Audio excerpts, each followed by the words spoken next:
Hello everyone, it's a great pleasure to be here, wonderful experience to be at the Expo, have the chance to be in Osaka, talk to you. Thank you for coming and being interested in the science we produce at the University of Vienna, and I hope we can have good interactions with each other and talk about the various topics you will hear about this afternoon. I'm from the Center of Microbiology at the University of Vienna, so our main interest is obviously in microbes, tiny little organisms which you see here. It's a microscopic picture. One of those organisms is about 1,000th of millimeter long, so you can't see them, but they are everywhere, on every surface, on every body, in every ecosystem. If you drill a hole in the bottom of the ocean, you will find microbes. If you go to a hot spring, you will find microbes on the leaves of plants, wherever. This is a microbial world, as you will see in a second. And these community of microorganisms which live everywhere are called microbiomes. So there's a soil microbiome, a human body microbiome, just to define the term. And the next 20 minutes I would like to use to convince you that these hidden powers, we don't see them, but that they are the invisible engines of our health and the health of the planet. And that we live on a planet of microbes. And they have been here long before we were here, billions of years ago, and they will be there when we are long gone. So they are the actual masters and the powers of this planet. A few key facts just to give you a sense of the perplexing diversity and abundance of these organisms which are everywhere.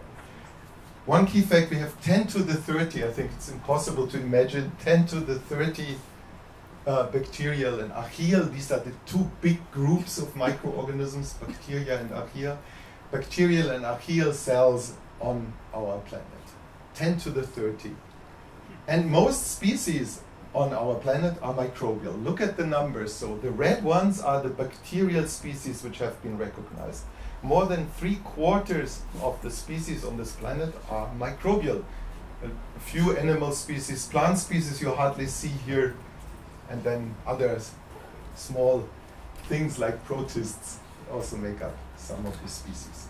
More key facts. You might think, okay, they are incredibly diverse, but they are also heavy. If you would weigh them, all the microbes, although they are so tiny, they make up 20% of the biomass of this planet.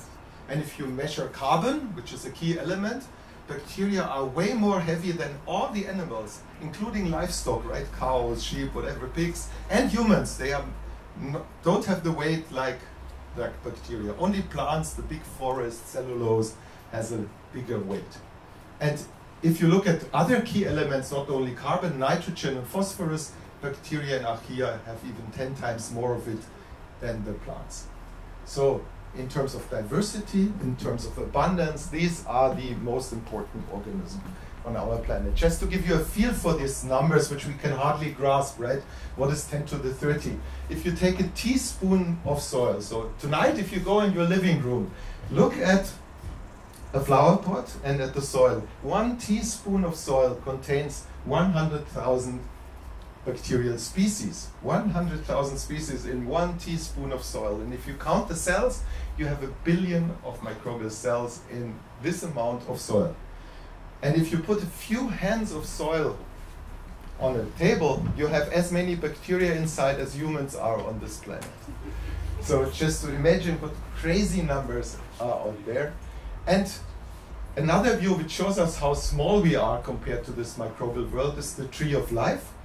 This is not an artistic representation, this is calculated. These are algorithms, gene sequences are compared, and we construct phylogenetic trees. And every lineage in this tree, you don't need to read, I will explain the most important parts of it in a second to you.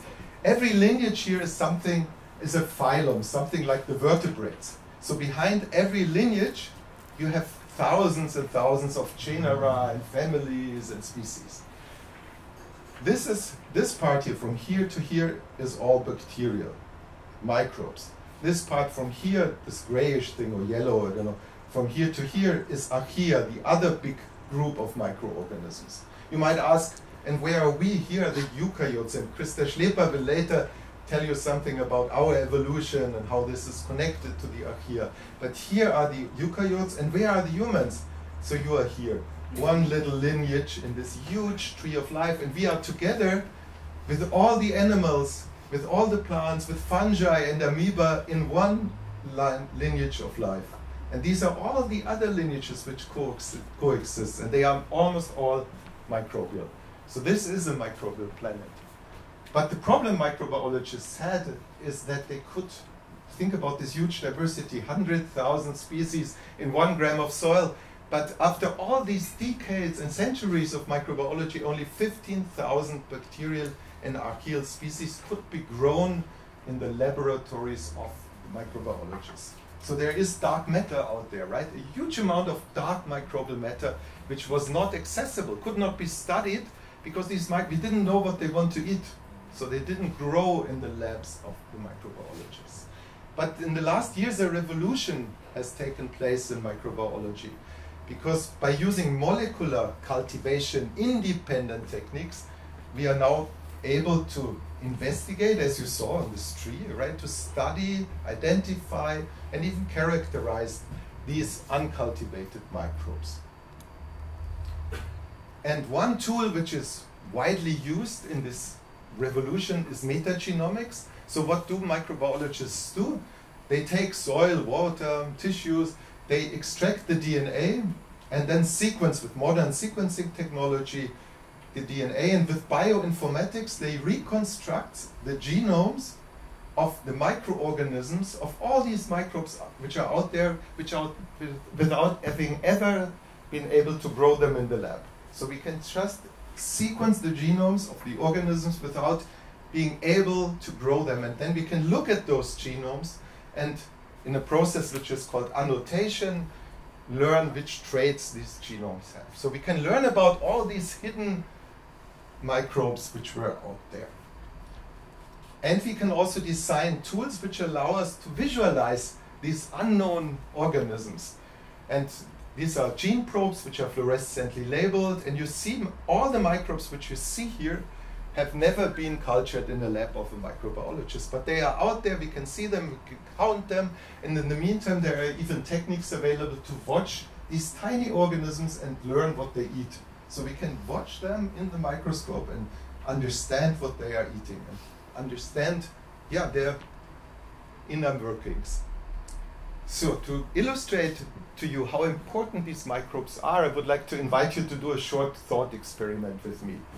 We just say this is a planet of microbes, and now we imagine we can eradicate all the microorganisms on this planet, including the viruses, right? They are gone now. What would happen? If you go out here and ask people at the Expo what would happen, they would say, wonderful, no microbes anymore. We have no infectious diseases, right? No influenza, no COVID, no tuberculosis, no scarlet fever, whatever. They're all gone. Wouldn't this be a wonderful world? But if you think a little bit deeper, you would then learn humans have all of a sudden a problem. They cannot digest their food anymore. We would have to supplement our nutrition with vitamins which are produced by the microbes. Our organs would shrink without microorganisms. Our mood would change because microbes influence our mood. And microorganisms are the masters of decay.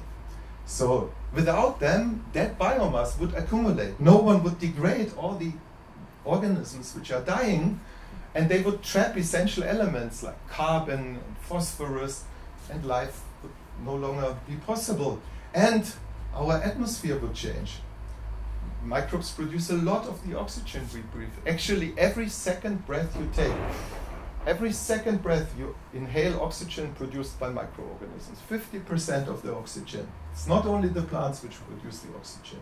So if all microbes would be gone, and there are many, many more examples about their importance, humans could only survive, and other animals and plants, for a short period of time, and our planet would turn black. And as the famous Louis Pasteur said, I also like quotes, life would no longer remain possible in the absence of microbes. But luckily we have them, and we live on a planet of microbes which is alive, and not only the environment is absolutely dependent on the activity of microorganisms, it's also we are not a single organism, we are a multi-organismic animal.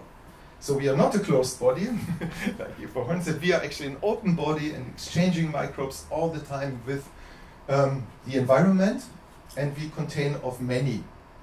Just a few examples, and our whole surface, the skin is populated, the mouth is full of microbes, the stomach, the gut, almost everything in our body contains microorganisms. And for example, the gut system is one of the most densely populated ecosystems on this planet. Each of you has in each gram feces 100 billion microbial cells and hundreds of microbial species, and they are very different. Among each of you has a different microbial fingerprint basically in your body. A few key facts about these microbes in you: if you would weigh them all, they are about 200 grams, all the microbes in your body, like a mango, right? You carry a mango of microorganisms with you. And it wasn't discovered until quite recently how important they are, and several medical doctors call it the discovery of a new organ, which we now have to understand, right? We have an organ of other organisms in us, and actually they carry more genes, 3 million genes, than we have, 23,000 genes the humans have. So, and if you count the cells, we have about equal numbers of human cells than bacterial cells. So you could even ask the philosophical question, are we more human or are we more microbial? And also, who is in control? Microbes, right, influence our brain, our mood. So who is in control? We can talk about this later on. It's quite interesting actually to think about it. These microbes are really important not only to digest our food, and they protect us from many infections. Most of these microbes are our friends, not causing disease. They train our immune system. Without them, our immune system doesn't really work well with our symbiotic friends. And obviously, now that we have discovered how important these microorganisms are for the human body, everyone wants to know, how can I change my microbiome? Can I make it better, right? Actually, we make it worse by our nutrition. If you look at least in the Western countries, by our, let's say, highly processed food, we see the diversity of microorganisms is going down in our gut systems. So we have to learn how can we make, and many diseases actually are linked with changed microbiome composition. So there is a big effort now to learn how can we influence the human microbiome. And actually we influence by the way how we are born already. So if you're born by cesarean section, you have a less healthy microbiome than if you're born on naturally. And if you are breastfed, you have a better microbiome than if you're not breastfed for this first 6 months. Our diet has a huge influence on the microbiome. So if you live in Asia, you have a very different microbiome than Europeans. If you migrate to another continent, your microbiome changes relatively fast, and many properties, including the body mass index, changes very fast if you migrate to another continent. So it's very directly linked to microbiomes too. If you exercise, you have a strong influence on your microbiome. Different age groups. A microbiome in a person is quite stable, but at different ages it changes. So an old person has a different microbiome than a young one. And something we often forget, drugs change our microbiome. Pharmaceuticals. So I'm not talking antibiotics where you want to kill bacteria, but normal pharmaceuticals which you take for human targets change the microbiome. And this is one of the explanations why drugs work for one person and do not work for another person. Because microbes convert drugs, they modify them, and then they can make them more effective or less effective. And drugs, this is a sort of in both directions, this interaction network, drugs change also the microbiome in the gut, and with many side effects. If you look at the drug prescription and the drug description of side effects, it's often gastrointestinal, right? And this is reflecting that these drugs change your microbiome. And one future vision is that we can improve the working of drugs by having personalized, because we all have different microbiomes, probiotics, to give them together with drugs to make drugs more effective and have them having less side effects. So that's the human microbiome, and there is so much still to discover that we have founded a cluster of excellence with 32 mostly microbiologists, professors in Austria, funded by the Austrian Science Fund, and for 5 years with 35 million euros, where we investigate the role of microbiomes for human health and for planetary health together at 8 research institutions.